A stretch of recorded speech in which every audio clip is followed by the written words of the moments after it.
you for allowing me to take this platform this evening. I am Kirstyn Marriott, as already been mentioned. I am an advocate for truth. I'm a wellness ambassador, and I'm your voice for health choice for Oodgeroo. Now, I find it really difficult to comprehend what's actually happening in a really rapid pace here in Queensland. As everyone else is saying, what the heck have we got ourselves in for? So I'll just give you some background of me. So I was born and raised in Melbourne, Victoria. So if you're from Victoria at the minute, we're in journey currently. So I'm going to farm. I moved to the country. We had a 700 head dairy farm. We decided that dairy farming was pretty hard. After about 16 years of married life and raising 3 kids on the farm, we came to beautiful Redlands in 2008. We love the lifestyle in the Redlands, as this is probably what you're looking into, is that correct? Yeah. So the thing that I've seen since 2008 is that rapid expansion and development that's taken place. Where I reside, there was paddocks, and now there are those little boxes and houses. You know, in a rapid rate this has happened. So the laid-back lifestyle has eroded rapidly, and that's a concern for us. I've had a business background of over 3 decades in the various ranges. I can probably talk to you about anything. There's real estate, banking, agriculture, and wellness education as well comes in there too. Now, I work closely with the UK medical researcher Philip Day for the last 20 years. And so some of the information that I will share with you this evening, you may find it disturbing and confronting, because you'll find that our health and wellness, there's a lot of cover-ups as there is in local government. So some of the things that you may have held true, you might find a little bit of cognitive dissonance. But I feel compelled that I need to let you know so you can make an informed choice about how to manage your health and well-being. So the information I present to you tonight, the onus is on each individual to do their own research, and you have been provided a little flyer to take away to start doing that for yourself. Don't believe everything that I say, but then also don't believe everything that other people say. Do your own research, because that is where you have power. That's where it comes from. Okay. I am solution focused, and I look at the root cause of an issue. So if there is an issue, I will get to the reason why there is that issue. And it can be health, it can be anything.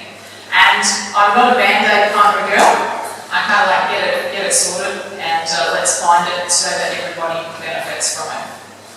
So with the current so-called pandemic that we're effectively saying Queensland is closed for business, with no regard for human freedom. So we actually cannot travel outside of the state without being locked up. I have a mother in Victoria, and my husband's parents are in Victoria as well. We can't go down there and visit them if they're elderly and support them in their times of need.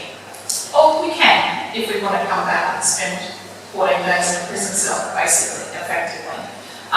Because of this, what's going on now. So you've seen the rules and regulations about social distancing. We've got, what's this elbow bump?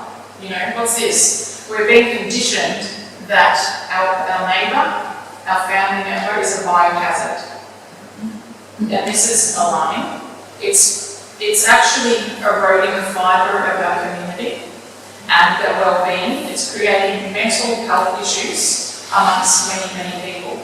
And the suicide rates, we're not hearing about them, but they are high. We're not hearing about it in the news because we're here to save you from this coronavirus. So the whole event of COVID hinges on the scare tactics created by politicians and health professionals, withholding information and closing towns to suit some sort of political agenda. So the town of Blackwater is a prime example of that, where our Premier and Chief Medical Officer and Health Minister actually withheld information where the testing of the man that passed was actually negative. They knew that on the Friday, they didn't release that information until the Monday afternoon, Tuesday morning. So the whole family were guilted and shamed for bringing a virus into their town. So that is on top of dealing with the death of a loved one. Where is our humanity gone? There is no excuses for this, and in that we see the family and the community panic, and that's not acceptable. For business people who conduct their business internationally and interstate, they are impacted financially, and the other added cost burdens of mandatory quarantine when they self-funded hotel room. So we've been led to believe it's as dangerous as the Spanish flu of 1918, of which killed 50 million people worldwide, and that at that time the population was 1.8 billion people. Proportionately, if it was that lethal as the Spanish flu, we'd be seeing 210 million dying today, worldwide. We've seen 0.9 million, and that's the death so far. So assuming that this number is correct and doesn't include comorbidities, morbidities, then that's all very sad. But again, we have 60 million people on average ordinarily die each year. We all die, just so you didn't know whether you knew that, we all do die. It has always been clear from the beginning that the most at risk are the elderly with pre-existing immune conditions. And that we need to protect our elderly. But if you ask the elderly, do they want to be with their families, or do they want to be locked up in a room with no physical contact, you may have a different. They may rather catch the virus and risk it than be isolated from their families. We just need to ask them and not make those decisions for them. And there is a remedy already existing that conveniently became banned in February 2020. So that is interesting in itself. So a drug that's been available and prescribed for decades for malaria and other issues was magically removed from doctors prescribing this particular remedy. And so did you know that if there is a remedy already existing, that they can't actually go in and produce a vaccination? So just let that sit with you there. And here we are, we talk of vaccines, and it's as mandatory as possible according to our Prime Minister, and yet not one member of Parliament has died from the virus, lost their job from the virus, or lost their business from the virus. The testing of this vaccine has been put on hold as there's been some adverse reactions, paralysing some of the participants, being one of them. Not to mention the company in production has had multiple successful lawsuits over a number of years on their product safety and efficiency of their medications. So I'm concerned about the erosion of our rights to education and medical care through these coercive policies and the forced removal of children from their homes on medical grounds. The environmental and subsequent health effects of the toxic industrial waste products that get added to our drinking water and beautiful waterways. The level and extent of contamination is having detrimental effect both on human health and the environment. And I would like to action the reduction of environmental and human exposure to toxic substances.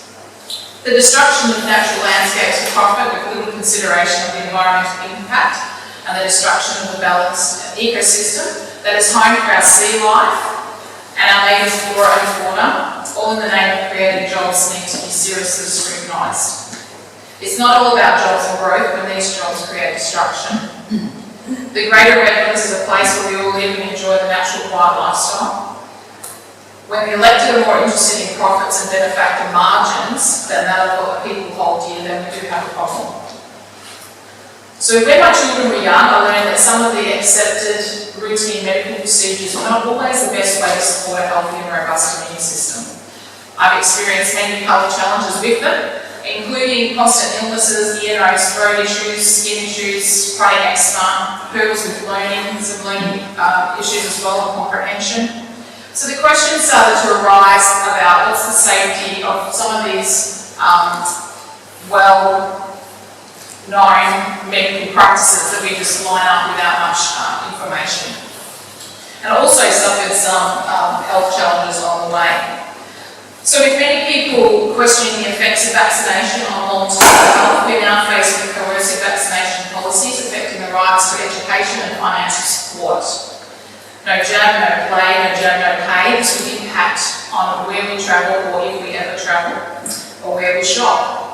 So body autonomy is under threat with manufactured consent and coercive measures. After watching my father suffer medical coercion and bullying and the creep towards extreme coercive measures, I've decided to stand up and call out the corruption which plagues our medical systems, including government overreach. I have a problem with government enforcing Australians to submit to products that are dangerous, playing Russian roulette with our health and well-being, and yet they are indemnified along with the manufacturers of their products when they may be killed. I believe individuals have the right to informed consent, which should be honoured by all medical practitioners. Medical professionals need to be working towards an end goal of the patient being returned to optimal health in a stress-free and supportive environment. And did you know that doctors who question vaccine safety or effectiveness or necessity can face disciplinary action? With 50% of the population with autoimmune disease, we have to start asking the right questions. We have better sanitation and hygiene than ever before, however we are plagued with more and more disease. So 50% of the population suffer some kind of autoimmune disease, and there is a link there that you may want to follow up some of this. So from bowel diseases to skin irritations, multiple sclerosis, asthma, they're all autoimmune diseases, so there's 80 plus of them. Rheumatoid arthritis is another one there as well. So an autoimmune disease is a condition in which your immune system mistakenly attacks your body. So the immune system normally guards against germs like bacteria and viruses.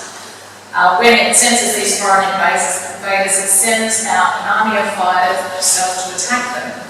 So in the past, if you've had a virus and then go to the doctor, what does the doctor actually ask you to do?